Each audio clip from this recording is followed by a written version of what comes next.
Fuck Tom Tillis. Okay, go ahead. Rhino. Fuck Tom Tillis. I don't toe no party line. Like, I'm a Republican, but I don't toe no party line. If you want some fuck shit, I'm calling it out. Yeah, what I said once on a platform. Called him a rhino. I said that it's Republican in name only. It's a fake Republican, basically. Oh, that's what Trump is. That's what Trump is. Well, no, I believe he's a Republican. You said earlier people can't change. I voted for the dude. I voted for the man, and I can see he's a New York Democrat. I voted for the man. You know what Trump is? You know what Trump is? That's only why I'm comfortable. Yes, he's an opportunity. He's an opportunity. I tell you what, I don't care what he is, as long as he keeps pushing the policies he is. What policies is he pushing? I agree. I love his tax policy. I love his policy. Can I answer it? Can I answer it? I want you to give me details. Can I answer it? Brother, I want you to give me details on that. I just want to ask a quick question. I want to know, stop right there before you go any other policy. I want you to explain how the tax policy. I'm finish what I'm saying, sir. I'm going to finish what I'm saying.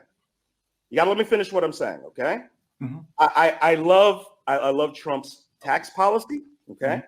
The goal of Trump and Republican leaders is to pull off a giant redistribution of over $1 trillion from the middle class, working class, and poor to the rich, who are already richer than ever.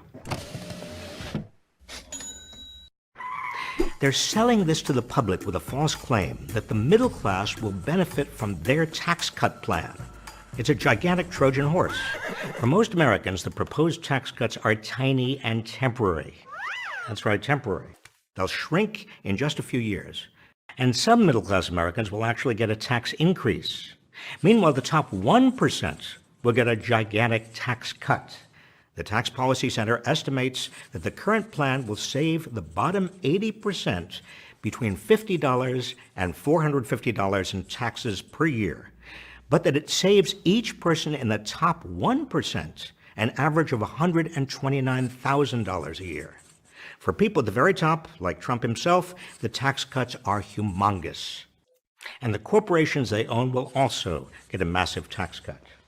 Now, Republicans say economic growth will pay for the tax cuts, so there's no need to cut social programs like Medicare and Medicaid. I'm here to say that the business tax cut side is going to pay for itself.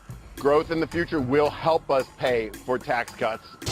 But Republicans have just passed a budget that would cut nearly $1.5 trillion from Medicare and Medicaid to pay for these tax cuts. Pell Grants, housing assistance, and even cancer research are also on the chopping block. Now, they say we shouldn't take their budget resolution seriously. It was just a device to get the tax bill through the Senate with 51 votes. But once these tax cuts are passed, the budget deficit will explode. The Tax Policy Center predicts that it will cut federal revenue by $2.4 trillion over the next 10 years.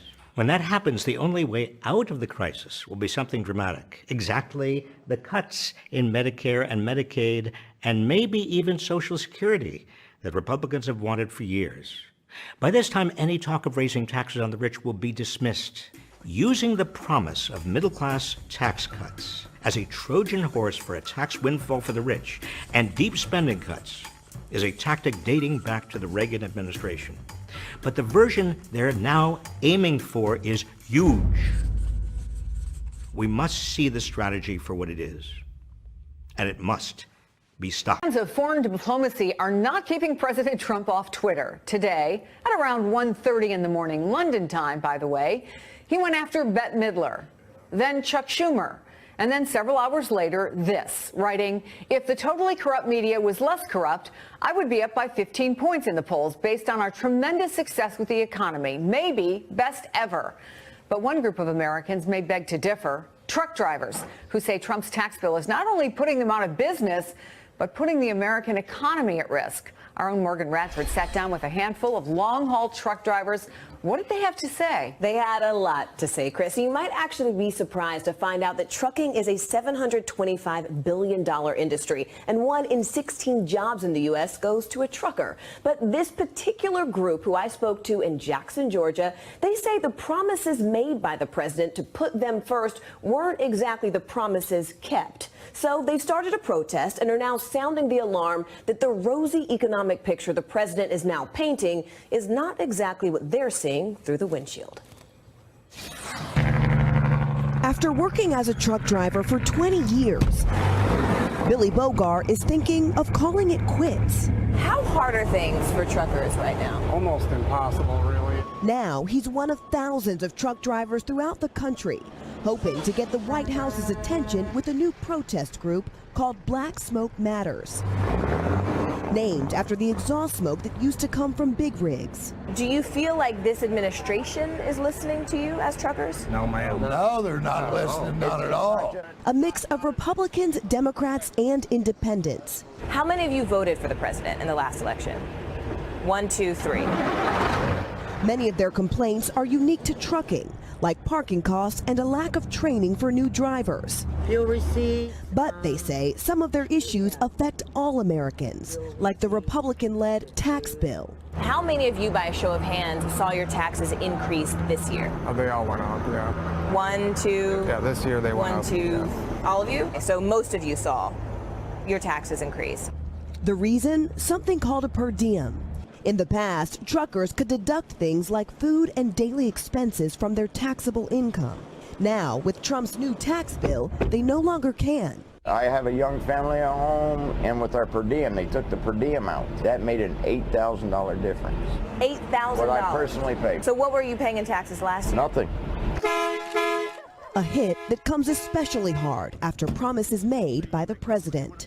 America first means putting American truckers first. You said you also believe the president would help truckers. Do you think he's doing a good job now? No, I don't. I mean, there's nothing that he's doing to help us out here in any way possible. I mean, none. Mr. Trump ran on the platform of doing away with the Obama bad regulation. Well, he quite well done that for, I'm going to say corporate America, but us blue-collar America, we've got regulations that we had when Obama was in office. And I would like to ask him, why didn't he do away with the bad regulations for us, the independent owner-operator? A trend they say should be concerning for everyone. Have you all ever thought about quitting? Yes, every day. Every day? We want the American dream. We want to be part of having to be able to strive to do better, to take care of our families, and do a good job for the American people. The American dream is getting further away. It's really becoming unattainable. Yeah. Whether you're at home or on the road. $8,000. Wow, Morgan. So what has the White House said about all of this, especially about those per diems? So the White House said that based on recent rate cuts, as well as enhanced child tax credits, it should basically offset the need for those deductions. But they said that they are willing to work with Congress to help any of those truckers who are seeing those lack of deductions. That's a lot of money. I'm curious if any of the three who say they voted for Trump will vote for him again. They said they certainly do not think that he is going to have their vote, but they are still waiting to see. Open your mind.